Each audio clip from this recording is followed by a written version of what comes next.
Ya, buat kamu yang belum subscribe, buruan pencet tombol subscribe di bawah, biar kamu nggak ketinggalan video terbaru.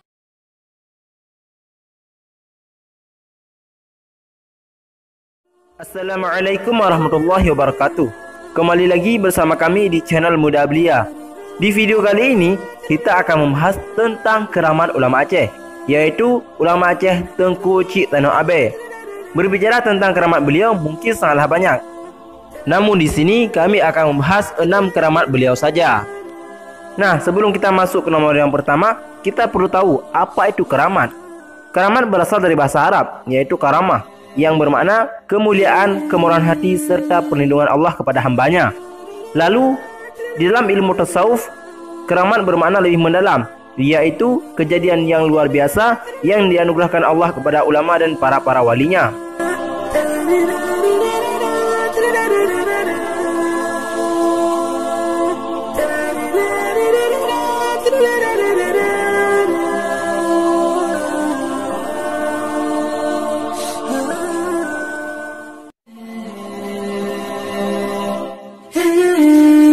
Solat Jumat di Mekah.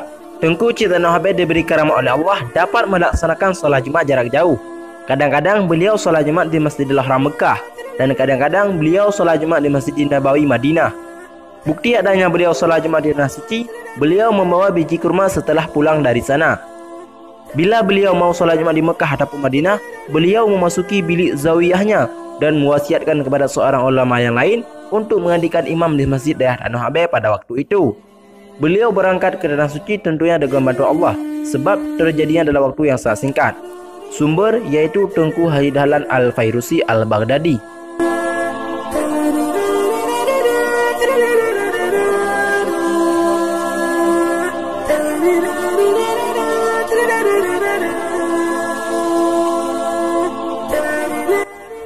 Menulis kitab sambil tidur. Tengku Cik Tanoh Abe adalah salah seorang ulama yang paling banyak berkarya. Sebagian kitab merupakan karya beliau sendiri dan sebagian lagi salinan daripada kitab ulama lain. Dalam pustaka kuno Tanoh Abe tersimpan lebih dari 6.000 kitab tulisan tangan beliau. Cucunya Tengku Haji Dahlan Al-Fairusi Al-Baghdadi bercerita bahawa Tengku Cik jarang sekali tidur malam. Beliau terus-menerus menulis dan menyalin kitab-kitab agama Islam dari berbagai ilmu pengetahuan. Menurut cerita orang tua Tengku Haji Dahlan, Tengku Cik sebenarnya sudah tertidur, cuma penanya yang terus berjalan menulis ilmu agama, dan ini merupakan kekeramatan seorang wali Allah. Sedikit catatan, keramat ini pernah terjadi pada Imam Asy-Syafi'i radhiyallahu anhu.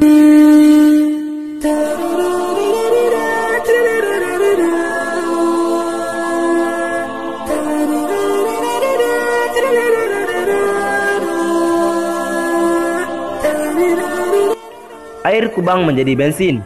Tengku Cik Tanoh Abe hidup pada abad ke-18 Masehi, saat Belanda sudah menguasai Selimum Aceh Besar.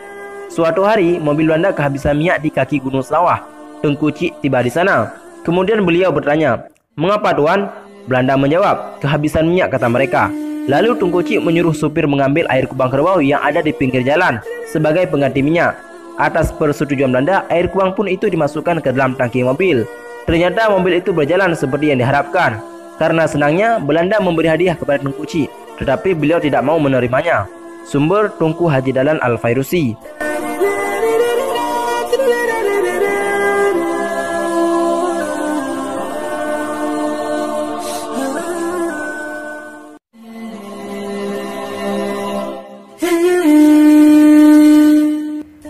Di dalam waktu yang sama, berada di dua tempat, Allah Subhanahu wa Ta'ala memberikan ilmu karamah kepada yang Allah kehendaki. Salah satunya yaitu seorang ulama Aceh, Tengku Cik Tanoh Abe. Beliau pernah berada di dua tempat yang berbeda. Para saksi mata pernah melihat Tengku Cik Tanoh Abe menjadi imam solat Jumat di Masjid Raya Baitur Rahman, dan pada Jumat itu pula beliau menjadi imam solat di Masjid Zawiyah Selimum. Sumber Tengku Haji Dahlan Al-Fairusi. Sedikit catatan, keramat seperti ini juga pernah dialami oleh banyak kaum sufi di dunia.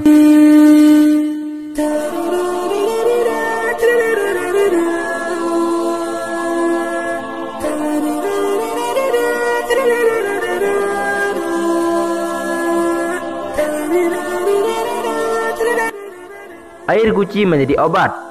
Setelah beliau wafat, ternyata keramatnya tidak hilang. Buktinya, sekarang ini makamnya di komplek Daerah Danau Abe masih ada orang yang berdatangan, baik dari Aceh maupun luar Aceh, seperti Jakarta, Ujung Padang, dan Malaysia. Dan sebagian ada yang datang untuk melepaskan nazarnya. Air guci yang ada di sisi bangunan makam beliau diambil untuk dijadikan obat, seperti obat sakit perut, sakit kepala, ataupun sakit lepra.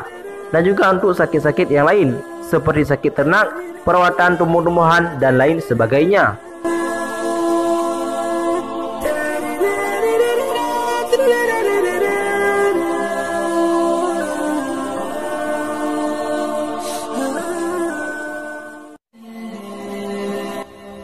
Tengku Cik Tanah Abe menangkap bom Belanda. Menurut suatu cerita, pada kala itu Belanda hendak ingin mengebom dayah Tengku Cik Tanah Abe. Namun, ketika bom tersebut dilemparkan, Tengku Cik Tanah Abe menangkap bom tersebut. Dan yang terjadi, bom tersebut dengan izin Allah tidak meledak. Sumber berita tentang keramat tersebut disampaikan oleh Tengku Abdul Aziz dalam suatu ceramah beliau. Itulah sedikit pembahasan tentang keramat ulama Aceh, yaitu Tengku Cik Tanah Abe. Sekian di video kali ini, sampai jumpa di video yang akan datang. Wassalamualaikum warahmatullahi wabarakatuh.